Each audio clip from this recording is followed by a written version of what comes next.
welcome to another edition of Business Wisdom Wednesday, sponsored by the Greater Washington Urban League. Business Wisdom Wednesday, I hear a little echo. Business Wisdom Wednesday is a place where we can just have a honest, open conversation. Here at Hush Harbor was designed not just to make you put your phone down, but to create a safe space for us to just be true and honest. The podcast is so that we are capturing this history for generations to come. And so you will eventually be able to watch this on various platforms. But that mic in the middle is hot. And we want you to bring some energy on that mic to ask some questions because you came ready to tell some truth, right? So let's start with you. Let's give us your government name, all right? And then the name of your business. My name is Arsha Jones, and I'm the CEO and co-founder of Capitol City, and we make Capitol City Mumbo Sauce. Yes, yeah. Let's give us some love. And my first question is, we make Capitol City Mumbo Sauce. Why? I know, right? Yeah. I ask myself that all the time. And so essentially, much like I told you before, I grew up in Washington, D.C., and my entire existence is rooted in Washington, D.C. Much of my family still lives in the city. But you know what happens when you get married and have kids, you have to kind of decide on where you want to put roots down. And my husband was from Seat Pleasant, Maryland. Yep. Right off of and Glen Arden. Right? Glen Arden. Landover Mall. Yeah. Yes. He went to Crossland High School. Okay. And so we were trying to decide where we would put roots down. And we could only agree on Annapolis. We had looked in DC. He was adamant about not moving to DC. And so me as growing up in DC, that's where I wanted to move. Yes. But he was against it, and I didn't want to move back to PG County because I grew up in DC, but then I went to Suitland High School. And so I was like, absolutely not. And so we looked around at several counties, and we felt like Annapolis had just the most peace, but it was also only 30 minutes outside of Washington, away from the DC line, you know? And so depending on what time of day you travel. And what day, you know, because on a Friday going towards the Bay Bridge, it's not the move. Yes. Now that history is in the bottle. It's in the sauce, right? So I want to get there, but I want to talk about the history that made you. Okay.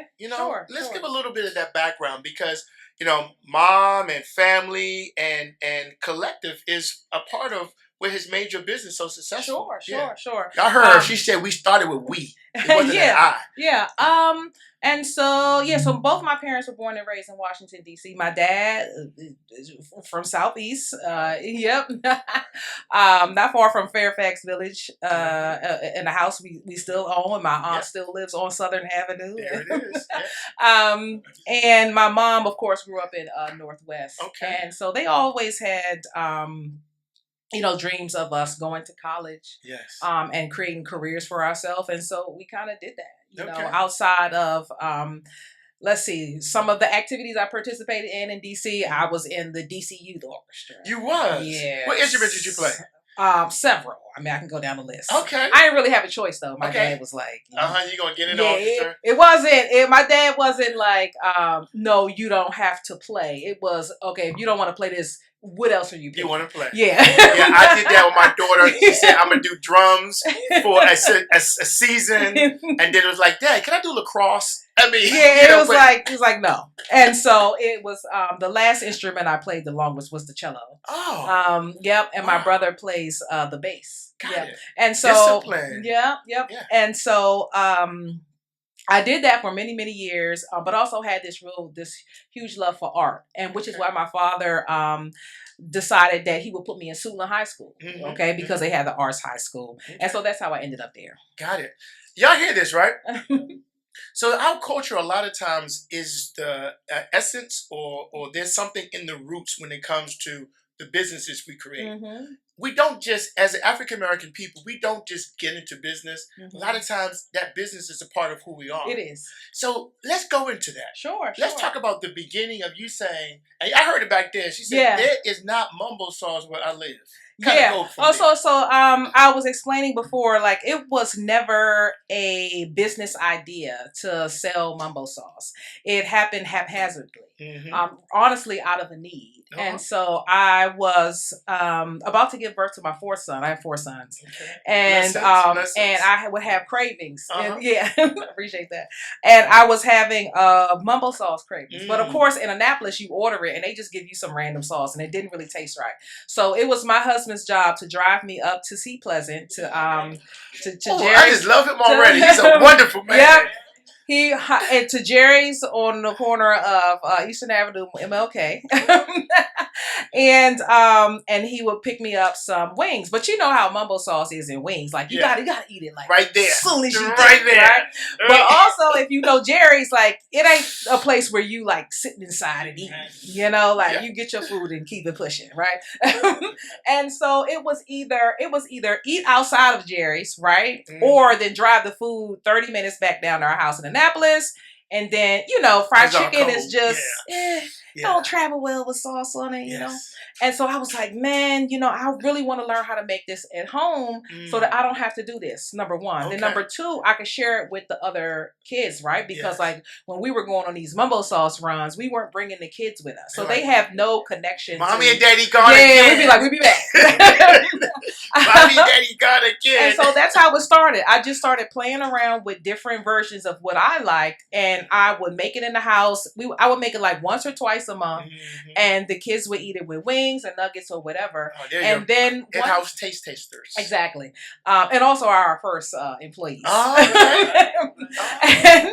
And one day I said, well, I wonder if there are other people out there like me who have moved away from the area who could no longer get access to this sauce anymore. And of course, I grew up with carryouts. And so I do not remember a time where we didn't have an Asian carryout on the corner, whether it was Southeast, PG, or Northwest, right?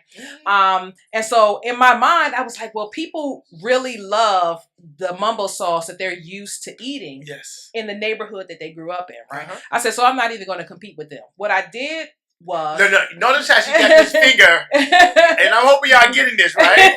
Come on now. I'm leading into it. Yep. What I did was I decided to create a business online for e-com. Because the thought process was like, I knew a lot of DC area people, we tend to migrate, right? So like we go down to like Charlotte, we go down to Atlanta. There were tons. We go to Spelman. Yeah.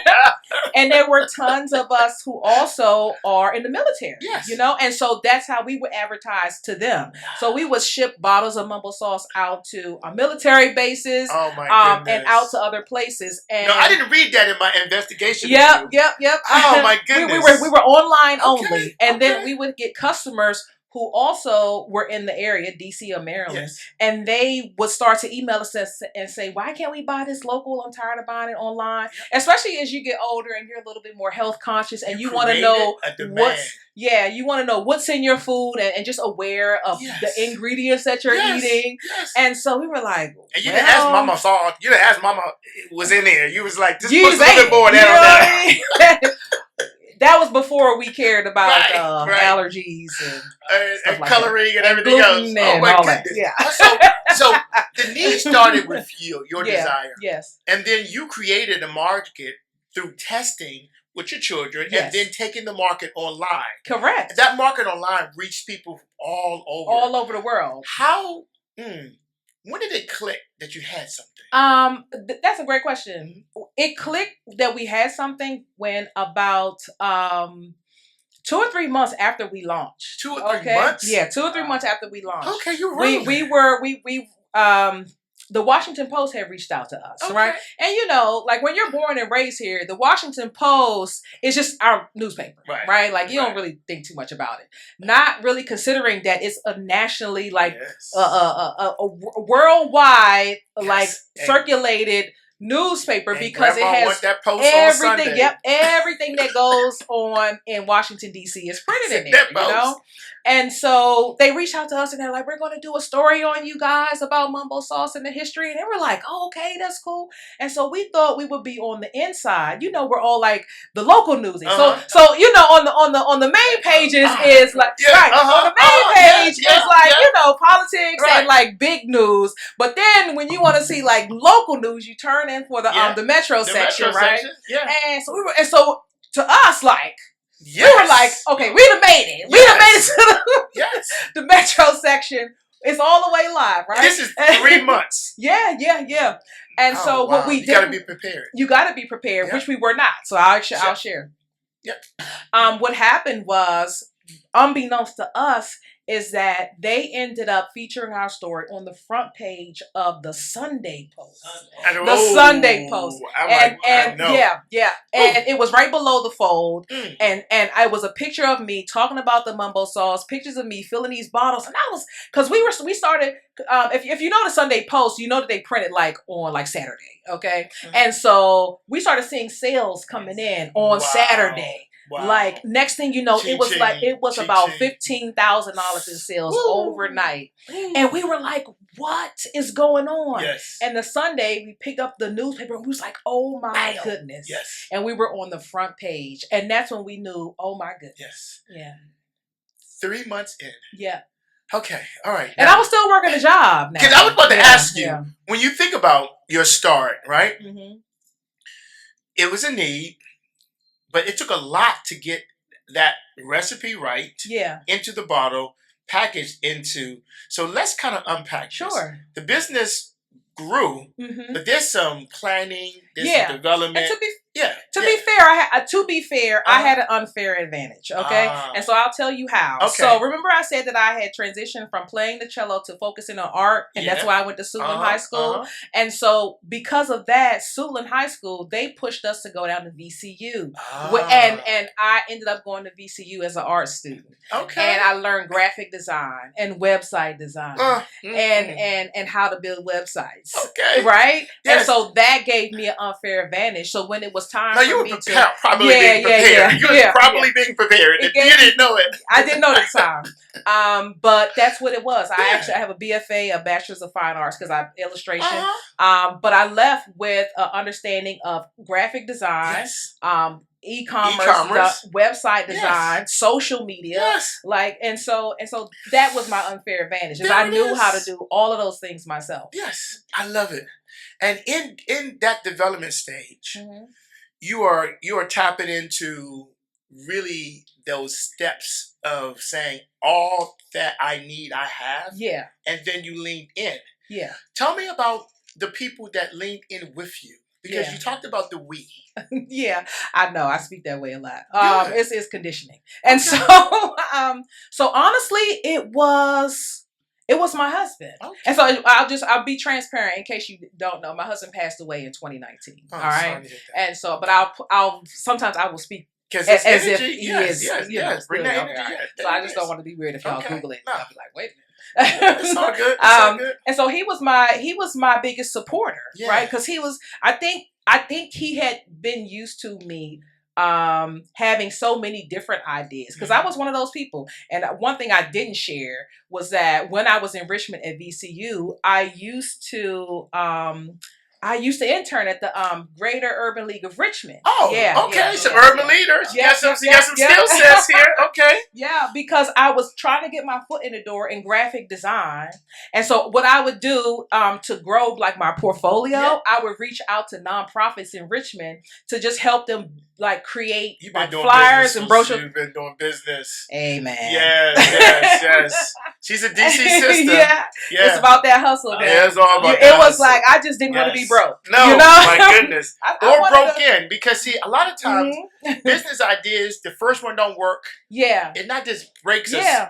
We stay broken. You can. Yeah. You can. And so how did you, when you think about your husband, you think about the ups and downs, you think about literally taking, and you talk about the unfair advantage, right? Yeah. But what are some of those roller coaster rides, those pitfalls, those ups and downs? So, when it comes to the ups and downs, the first thing I did was reframe my thinking. Okay. Right. So I never think that I fail at anything. Okay. I think in my mind, I tell myself, I'm realizing that I don't like that. Okay. Right? Okay. You got to taste it a little bit. You got to try it a little bit to realize that's not for me. So I'll give you a few examples of things I tried and I realized they wasn't for me. Okay. All right. One was I thought, wow, I want to teach at the college level. Okay. Right. I didn't have a master's degree, but I said, I'm gonna just see what happens. I'm gonna apply and see what happens. Yeah. Because back in the day, you really had to have a master's degree to teach at the college level. Yeah. I went ahead and applied, especially because web design and e-commerce and was a new pathway for college students. Yeah. And so there were no master's degrees. And so I said, this is how I'm gonna get in. I'm gonna teach people how to build websites. Mm-hmm. Did that for about one semester, and they asked me for a second semester, and I said, yeah, this ain't it. The students got on you. Yep, it was like babysitting my own. You got the students got on you. I said, this is not. And you were doing undergrad. Yes. It doesn't get any better than grad. I said, not for the pay. I was like, this is not the move. Yes. And so, other things that I've done, I have started. So then I started consulting other small businesses, which also gave me a solid foundation. Mm-hmm. So I would help other small businesses with their social media platforms, getting those up and ready, and co-creating content, with marketing, with branding, with building their website. This is all before, and it gave me a solid foundation of what I need to do it for myself. And I think the biggest turning point was doing that so long for other people and feeling like I wasn't valued, feeling like they weren't taking my advice. Can't get the hook up. Yeah. And I said, you know what? I'm going to learn. I'm going to put all this energy that I have invested into other people into myself, and I'm going to see what happens. Got me twisting my hat. I'm telling you. Have y'all heard some of that out there? Yeah. And I'm hoping you're getting your questions ready, because that mic is hot, and I know you want to bring them in. Absolutely. So we got the newspaper, and people are calling, and how did you manage that up? Because sometimes managing the ups can be as tricky as handling those downs. Well, it was rough because part of the story is that we launched Capitol City early May in 2011. Okay, and then my fourth son was born at the end of May at 2011. Okay, all right. So like 3 weeks later, I was having a new child. And so now about 2 months after that is when the Washington Post story took off. And so managing that was very overwhelming, because now I have 4 children. One is an infant, and I still work at a job. Okay, we're gonna talk about that job. We're gonna talk about that job, because I didn't see no cake behind you, but you talk about some super stuff. Yeah. Infant business also too. I didn't sleep. Yeah. And I ate poorly. Yeah. Okay. So let's kind of like peek behind that, if you don't mind sharing a little bit more. How did you balance all that? Because you said about sleep, but how did you balance that? Honestly, you don't, right? Like I think people have this misconception of balance, and I'll break down what my idea of balance is. Right. Sure. So my idea of, most people think balance, they want to balance their day, right? Me, I don't think of it that way. If I try to have balance in the month, there will be some days in the week, there will be some weeks will be stressful and some will be very smooth. Okay. But I can't do it on a daily basis, because sometimes I have to show up regardless of how I'm feeling. You get those 4. Yes. And so that means that, the highs are when I have to be on all the time, and then the lows, when I take a break, I take a break. That's it. And I don't beat myself up when I have to do more. Wow. Okay. I don't know about y'all, but I'm curious about this job. She has the 4, the business is taking it off. And you go to get a job? Yeah, 100%. What is job? I started Capitol City in 2011, and I didn't stop working until 2017. Okay. And my last job was at the National Academies of Sciences, which is directly across from Capital One Arena. So do you know where that firehouse is? Directly across from Capital One Arena is diagonal. So it's the firehouse. Every last other building on that block is the National Academies of Sciences. Even though on the backside it may look like houses, it's not. It's the National Academies. And so that's where I worked. And it was so odd, because there were many times I would have to pack orders. There were many times I would have to ship orders, and then go to work. there were times that we would sell product and I would have to use my lunch break to then go deliver like product to people, you know? Okay, I'm going to kick a little bit, right? Because I'm stretching. Because you're living in Annapolis. Correct. But you're driving into D.C. Yeah. And in between that drive, you a mama. Yeah. A wife. Yeah. And a business owner. Yep. And y'all talking about some balance. It was zero. It was zero. Oh my goodness. I was tired and overworked, and but I was like, it was like I just wanted to live to see another day because I knew that it would not always be like this. Always be that. And it's overwhelming and it's news because now you're talking about sometimes I would have to go on like TV and talk about Capitol City, and nobody at my job knew. Right. Until one day I came in and one of the directors was like, I saw Arsha on the news this morning. You know, and then here I am in my little cube. And they're like, do you have a business or something you have going on? You like, and I had to tell them, but they were really supportive and I really enjoyed working there. That's good. Now, that mic is hot, so I'm going to pause to see if anyone has any questions. Yeah, anybody. One of you. Good. Thank you, brother. Okay. First of all, awesome job. Oh, thank you. So, I'm about to unpack this. Sure. Because I kind of mentioned it, but I didn't hit it. So, started 2011. You was bagging things up and bottling things and moving around. What part of the process? No, I'm sorry. When you was in that process, how did you let go giving your recipe to someone to actually stop bottling your supply? Great question. That's a great question and an easy question. I'll try to condense this story. We have been making it at home ourselves, which not only you get to keep the recipe to yourself, but you also can cut out all the middle people you need to get that done, so you make more money. Right? But you can't scale that way. Okay.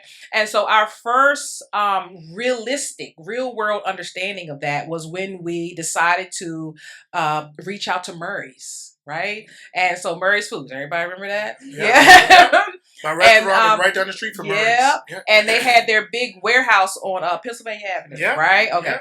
And so we reached out to them, and for those who don't know Murray's, it's like, this was like the hood Trader Joe's, right? They only sold Murray's food. Okay. When I was in Northwest, there was one on Georgia Avenue that we used to go to. You can get your hamburgers, hot dogs, fresh vegetables, and still had $10. Anything you French fries, hash browns, whatever you need, steakums, and so and even though we knew Murray's didn't sell any food outside of Murray's branded products, we knew that they served the communities who would want our product. Okay. And so back then there was no pathway to get in regular retail stores. And so when we approached Murray's, we told them, we said, hey, we have this product. We think it will do well in your stores. And we're going to give you 6 cases free. Just put them in the stores. If they sell, you call us back. They sold out in like a weekend, right? And their first question was, who's making this product? And we were like, what? We were like, we are, because we ain't know enough about business to lie about it. And they said, yeah, that doesn't work. They said, come back when you find a manufacturer. And it took us about a year. And when we found a manufacturer, they put our products back on the shelf. Loved it. Now we're going to put a piece of wood in that fireplace. One of y'all brothers do that for me, please, about 2 pieces, because we're going to turn this up a little bit more. Got another question? And that was a great question, brother. Yeah. And so I loosely answered the question, but that's how we were forced to let go of the recipe, right? But then you start to work in partnership with these co-packers who are professionals, right? And so they lose all credibility if you give them your recipe and they now do something nefarious with it, okay? Oops. We got my label on it. Go ahead. Outstanding. Being an entrepreneur is hard work. It's lonely. It is. You got to sometimes wonder whether or not you're going to, give it up. Amen. And realize that you can learn from other people and know it's your baby. Yeah. Share, if you will, those moments were your darkest moments. Yeah. And how you came out of that. Yeah. That's a great question. So I would say my first darkest moment was when my husband died. And because business didn't stop. I remember him passing away and then me having to have a meeting at Cisco a week later. Okay. And I remember it very specifically because Cisco warehouse is in Jessup, Maryland. And so I remember pulling up. And I remember pulling into the security gate, and everybody has to check in, and you got to say what company you're from. And most times I can move pretty freely because nobody really recognizes my face, which is on purpose. And I went to the guard's booth, right? Mm-hmm. And they're like, "What's your name and what company you're from?" And I remember it was a black woman, security guard. And I said, "My name is Arsha Jones, and I'm from Capitol City." And she said, "Oh my God." Right. And I took a breath. I said, "Please don't do this." Right. And it was, "Please don't mention my husband." Right. Because I knew that the tears were going to start to fall and I needed to keep myself composed because I got to pitch these salespeople in this Cisco meeting. And she just was like, "I am so sorry," because him passing away had made news in this area, and we were everywhere. And I remember the tears starting to flow. And she was like, "I'm so sorry. I'm so sorry." And I was just like, thank you. But I gotta go. And I cleaned myself up, got myself together, and because I knew in my heart that Charles would want me to get my shit together. Get in there and take care of this family. You understand? But that was probably the hardest because business never stopped. It's me planning for a funeral, but me still having to process payroll and me still having to manage orders going out and manufacturers and things. I never actually took a break. Yeah. And yes. I told myself I would take a break after he was buried, which I did. And I took a little break, which was only a couple of days. But I slept, I was in the room, and I've been kind of going ever since. But I do take my breaks. But I would say that was probably the hardest thing because you're managing not only this business, right? I got these 4 boys, okay? Yeah. And then I have also my employees, right? Because like they have families and they have responsibilities. And so it's like I couldn't give up on me. I couldn't give up on my kids. I couldn't give up on my business or my family. And so it took me sacrificing sometimes my own peace, my own sanity, my own rest, knowing that all of that was temporary.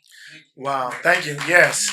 And I am, when Miss Allen called, and we called because we really wanted to have you here. Yeah, and so I appreciate it. We're really and thankful that she drove from Annapolis, y'all, right, on a Wednesday. Well, it's not too bad. See, it's only, look, check this out. Because I'm going against the traffic, it's like 37 minutes. So I don't want y'all to think that it was like. Well, I mean, I'm just, I was zooming by everybody on the other side, struggling to get home. Yeah. and you came here on purpose with a purpose, right? And I appreciate that. And so I feel like I know you some more because we've been doing some research on you. Now, what I did not find in it was like when you think about all the places where your brand is. I want you to just tell us now all the places because you're not just online, you're not just in a few stores, and that's going to lead me to talk about your next. So, kind of unpack where are you. Sure. And just a little bit about how you got there because it wasn't just somebody calling you and saying, "Here, I'm going to put you on this show." You had to store dance even though you have this reputation. Yeah, I think the biggest part for us was showing up. So even before Murray's, the biggest thing we would do was we would spend our weekends selling at markets like Easter Market. We would just set up shop, set up a table, and start selling product, and that's how people really got to figure out who we are and what we were about. Okay, I used to sell cookies at Easter Market. Okay, all right. And we got a market sister over there. Okay, too, all right. Yep. And back then there was a poultry stand inside of Easter Market. It was called Market Poultry. Okay. And I remember being outside. It was like November or December, and it was freezing outside. And I told my husband, I was like, this. Got one more week of this. Yeah, this ain't it. Because not only was it cold, but you get a less foot traffic, of course. Yep. And I said, we got to find somebody inside Easter Market so we can partner with them and sell our products. That partnership again, y'all. sell our product. They were like the only black owned stand. Plus they sold poultry and all other kind of meats and things. So I sent my husband in. I said, I found somebody. I said, go in there and talk to them to see if they would buy some of our product. And they said, they gave us an immediate yes. Okay. Perfect. So that was our first entry into figuring out like how this process actually worked. All right. Okay. Now from there, of course, we went to Murray's, but they've now since closed. And then we've now expanded to mostly all the grocery stores in the DC metropolitan area. So Food Line, Safeway, Shoppers, Wegmans, Weiss, Harris Teeter. We're in about 3,000 stores nationwide, which also includes partnerships with some notable restaurants. So if you like eat Papa John's, if you go on DoorDash and order Papa John's, you can get Mumbo Sauce wings. We have an ongoing partnership with And Pizza. They have a pizza that uses our sauce. We've had partnerships with KFC, McDonald's, and we have a few more coming up. And that's what I'm leading to. Yeah. We don't become successful by ourselves. Yes. And we got to have the gumption to do it, to get started. We got to be properly packaged and all that, right? But you pivot in so many ways, right? When you think about the relationships from, not just from Murray's, but that poultry store inside of the Easter Market, that was there for years, right? Yeah, it was. How do you work these relationships so that it connects you to other relationships? Well, I'll tell you the interesting thing about having a small local business. When most people think about building businesses, they like, oh, I want to go big and wide. I want to be nationally recognized, and they skip over the part where they centralize on local, right? And I'll tell you the benefit of centralizing yourself locally is because people that you partner with, they get to know you on a personal level, and they tell your story for you. Okay, so when you went to market poultry, it wasn't just, oh, buy this sauce. It was like, hey man, you gotta try this sauce. I bought it from this couple that lived down there, and they of this and that. You see how like it's different. Like you want to try. You never get that experience at a Shoppers Food Warehouse, right? Is this on the shelf? Yeah, you know. Yeah. And so, but focusing on local does that because local people want to support local brands. Yes. Yeah. All right, Mike, go ahead. Go ahead. The mic's still hot. Because I got one more question for it. Anybody else has a question? Oh, yeah, come on. Yeah, come on. Yeah, that's why we're here. That's why we do it this way. This is simple, but I think it's important to the room. When did you realize you had to stop working in your business and start working on your business? Great question. Yeah. That's a great question. I would say early on. So I still was working at the academies, and my husband was working at it was called Fulcrum, but they installed like cubicles in government buildings. He was like a project manager for that, and I needed to keep working because my job paid for the health insurance for everyone, right? Yeah, teamwork. You know how that goes. Yes. And so what I did was I kind of really thought about what made more sense. And it made more sense for my husband to stop working first. All right.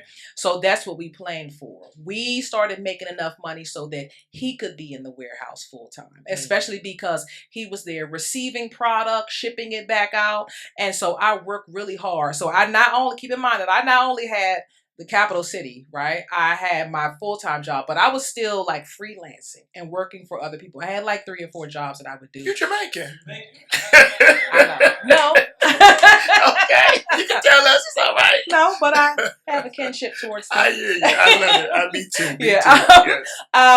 But I knew it was a sacrifice, but I knew that I needed to free him. Okay, because if one of us was free, right, it would benefit us all. Because now he was the free parent, meaning like if the kids had an issue at school or they need to be picked up early, or he could help cook, because the warehouse, the first office that we had was really close to the home, you know, and so that's what it became. I continued to do all the work I needed to do at the national academies, and I would show up and I would drive and drop off any orders, and he would stay near the house and he would help with the kids and also with the daily operations. Teamwork. Yeah. I love it. So yes. I would say that was around 2013.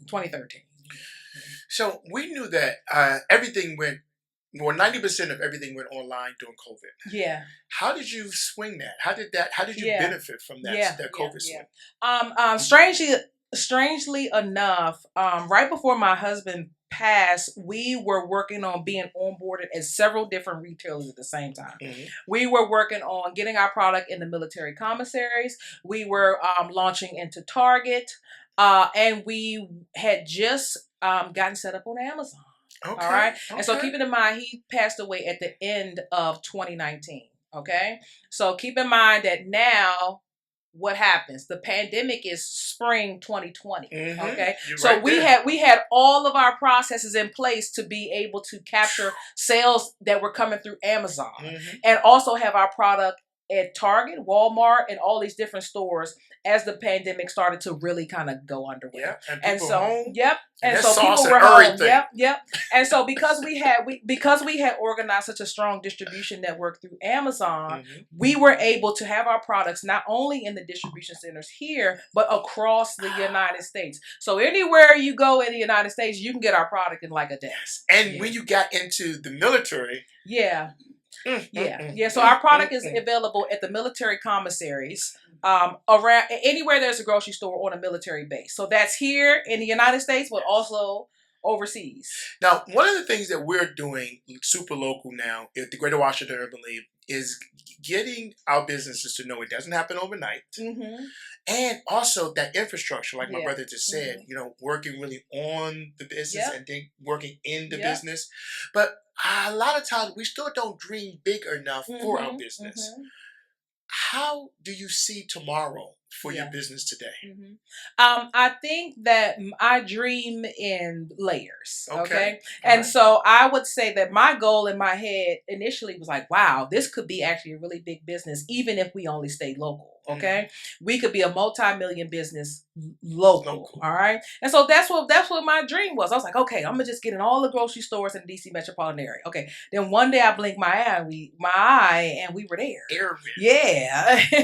and so I was like, well, what am I supposed to do next? Yeah. And so then of course you set new goals. Okay. And so that's where we are now, figuring out kind of where we are, where we're going to go next, and what that looks for us. Okay. Can you drop some of that? Sure. Right now we've been heavily focused on food service. Okay. And so we recently just I think it was who mentioned they saw our pump dispensers. Miss Brother Chevrock Hopper. Yeah. Right. And so we have these pump dispensers that we are giving out to organizations who have a huge usage for them. So now we're giving them out. Yeah. The same way you rode into market with Maurice. Yeah. Okay. Because you get an easier yes with some free stuff. Y'all hearing this, right? And a lot of times the people think, well, if it's not in a jar, it's not, it's not going to make profit. But you're realizing that you're probably going to maybe it's a different process in that jar. Yeah, well, so the pump dispensers are fully branded. They're Capitol City, and people have to buy the gallon bottles from food service to pour into the pumps. Okay, and so what we do is we give the pumps away for free, knowing the amount of product you'd have to buy to keep up. And the branding is all there. And so for us, it's cheaper to market this way than it is to hire influencers or things like that are kind of like a hit or miss. Like when you're paying for marketing, it's really can be a gamble. This, when it's sitting there on a condiment stand next to your Heinz or your whoever else, it catches inside your of eye. a stadium. Yeah, inside of a stadium, you're more apt to notice it. And people are at a higher state of everything when you're at a game, and then you saucing it. Yeah, and I'll tell you just how it works. So we also have a partnership with the Orioles out at Camden Yards. All right, they get mumbles out there too. Yeah, they do. Okay, all right, for y'all Baltimore areas. You got to pay for these partnerships. So the true answer is anybody will take your money. I got you. But this is how it works. We invested in those pumps, right? Then we invested in that partnership, okay? And what happened was the head chef at Towson University saw the pumps when he went to the Orioles game, and he reached out to his Cisco rep and said, I want that. I need 10 of those pumps for my cafeteria. Yep. Right? Yep. And we said, say less. They free. Yes. I hear you. Because we know the amount of product you'd have to purchase to keep up with those pumps and keep them filled. And that's easily 6-7 pallets. Easily. Every few months. And without the bottles. Yeah. So you saving some, you know, yes. Yeah. Okay, so you heard, you gave us a little, right? Sure. But I'm greedy, right? Yeah, Especially when the sauce is good, right? Sure. Now, before you go, I'm gonna ask if anyone has any other questions. Because we've been in this, right? Y'all good? You got a question? See, I knew I had to ask one more. Are y'all having fun out there, right? This is good? Yeah. Yes. Oh, thank you. Yes. So, my question is a little bit back to where we were talking before. Sure. How did you know it was time for you to start to lean on other people outside of just, your family? Yeah. I think it was, well, first, outside of my husband, I couldn't really rely on anyone in my family. And it's not that they are unreliable. It's like, it's hard for you to get people to buy into what you're doing, especially like when you don't have the ability to pay them. I thought it was just me. Right? Not saying that they don't want to help. There is just a limit to their help. There's also a limit to their experience. Okay. And so a lot of times we create these opportunities and we're like, I want to add my cousin but they don't actually know how to do what you need them to do, and so having my husband who was great at was good at operation. He wasn't great at operation. He was good enough. Okay. I got him into organize it good enough, and then I started hiring people for our weaknesses. Okay. And so I'm a dreamer. Like, I'm pie in the sky. I can create all the ideas when it comes to how to grow, how to expand, how to market. The minute you have to sit me in that warehouse saying, move these pallets around, I'm ready to run out the door screaming. Because what do you mean I got to do this all day? However, I hired against my weaknesses. So my operation manager, he thrives in processes. He thrives in consistency, knowing that every day this is what I have to do. Because every time he does it, he strives to do it better. Whereas me as a creative person, every time I do something, I strive to do it differently. It doesn't even matter if it's better. Right. I can't do it the same way I did last time because it got to be a better way, right? And so investing in that early really helped us create a foundation. And I'll explain why. A lot of these partnerships that I have, even to this day, they see me and they see this brand and they're like, oh, you're a local brand, okay? Which also means small, which also means inexperienced. And then I'm also a woman, and then I'm also Black, and I'm also from a city, right? And so they already have this misconception about who we are. And so what I did was I heavily focused on building a strong operation. Okay. So meaning like typically if you talk to me, I pass you off to my team and they are like, boom, boom, boom, boom, boom. Everybody, we have a director of project management. We have a director of operations. We have a warehouse supervisor. We have a transportation coordinator, and they all pick up the ball and they're good at what they do in their respective lanes. And so investing in that sooner than later, right, is the key. Because when we hired our operations manager, I remember he was 21. He's 29 now. And I'm sorry, he just turned 30. Okay. I'm telling his That's age. some years. But I remember telling him in the interview process, I said, look, we're figuring this out. If you come here, there are no benefits. There is no health insurance. Yet. Right? Yes. And that's what I promised him. Yes. I said, but we're going to get there, right? All you need to do is give us a chance, and we'll show you what this can be. He took a chance on us and he's been there ever since. Got it. Yeah. And we have benefits now, so I hear you. So Ms. Allen, now we know why it took so many phone calls, because we had to get through that door and then that other door. Yeah. And we glad that we did. Yeah. So I'm gonna land this plane. Yeah, sure. And my last question, sister, we are really grateful. Yeah. This platform is open so that we can tell our stories, so that we realize that one, we are doing this. Two, that others can do it also, because it's a blueprint, right?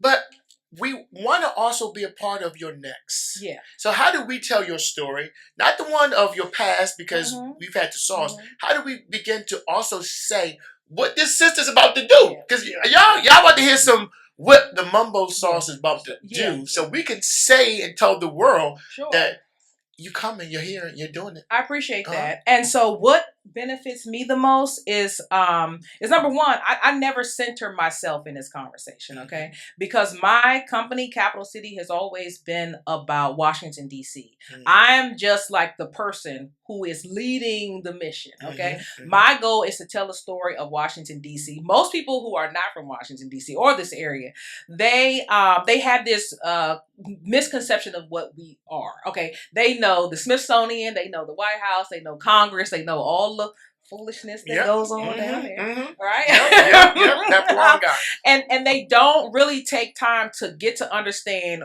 who the people are, right? Like what the culture is. So when you think about New York, you already envision what that culture is, okay? Yes. The same for Miami, the same for LA, the same for Chicago. And my goal is to give a platform to DC culture, okay? And so that's the story that needs to be told, because we have our own music here, we have our own slang, we have our own clothes, and it gets overshadowed by what's going on out there, and I want to give it a platform to say, hey, we have something else besides that. I love it. I love it. Yeah. And that is so beautiful. One of the things that we're doing at the Greater Washington Urban League is a process that says, show us what you love. Can you say, show us what you love? Show us what you love. And showing us what you love is taking this mumbo everywhere you go. Put it in your pocket. Be like, yo, Thanksgiving is right around the corner. Don't come to the table without your bottle. And when you go out to places, be it in the store or in the bar games, look for it everywhere. But also talk about it. You met her today. We're going to land this plane completely. The food is still good. The bar is open. We're going to have some music. But we want you to get a chance to ask her one-on-one that question that you didn't want to ask, but also ask her one-on-one. What can I do to also help that brand go to the next level? The more we help each other, the more we all grow together. We're going to do a picture. Sure. Yeah, I had a question. Oh, you had a question? Okay. It would be my brother that asked, after I land the plane, he going to get it back in here. But go ahead. Yeah, well, first of all, I'm going to tell you my own experience. Yeah.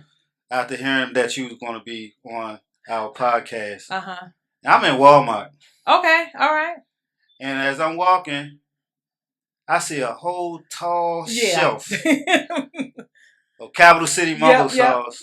And chills went through my body because first, I'm like, I'm grabbing 4 of these because I'm going to make sure it's at this house, that house, that house. But as I'm grabbing it, it's like I'm supporting myself because I'm like, yo, she from D.C. All of us got a Mumbo Sauce blend, but she actually led us out of DC. Because I was in Atlanta when I heard we was living in Atlanta. When we heard that hold up, we could order it. Because nobody believed our special sauce from DC. And we couldn't describe it because we couldn't break. We would. Nobody. It's a secret. If you ain't from DC, you don't know what the mix is. And we would never share with nobody outside of DC. Everybody in DC know what the mix is. You got your own little spin to it or whatever. But just seeing that and being able to like be here where you are, and I'm glad to be able to tell you like, yo, we behind you. We appreciate that. Like keep going because you like motivation for us all with our own Mumbo Sauce blends. Please. And I welcome it. I challenge you to create maybe a yearly challenge. Yeah, we're I'll be a part of it. Yeah, I was gonna say we're working on a few things to grow and also become more of a community focused brand, right? Like we didn't get here by ourselves. We got here because people were supporting us and buying our product, and that's the only reason we have that big tall stand in a Walmart. Okay. But as a community focused brand, it's really important for us to reach the people where they are. And I'm glad that you shared that because we do love the support, and as long as we're here to do the job and ready to do the mission, we'll keep moving forward. Just recently, we even just recently, because of what's going on with the furloughs and the people being laid off and SNAP benefits, because we're a community-focused brand, we donated almost $35,000 in product to the DC Central Kitchen, to Capitol. DC Central Kitchen, the Capital Area Food Bank, the Maryland Food Bank, and also the DC Food Project, which you may not know. They're an organization that manages food pantries inside DC public schools, so that students who have food insecurities can come to their school, go to the pantry, pick up products to take home to their family, and we gave them tons of product. And it was, but that's what it means to be a community focused brand, right? It's great to make money and to be able to live, right? But if you're not pouring back into the community, into the people who supported you when you had nothing, like what's it all for? Yep. That's that impact. And so Ms. Gunch is back there. She's probably writing this down. We also, you don't know yet, but I'll tell you about it. We are launching our culture cooler. So our graduates of our Biohands program, all of these young chefs, these professionals are launching their brands. Some of them are here. I want to raise your hands. The graduates this year. Yes. And they're here. Yeah. And their products are going to go into our refrigerators. We call them culture coolers, so that we can get their product into market.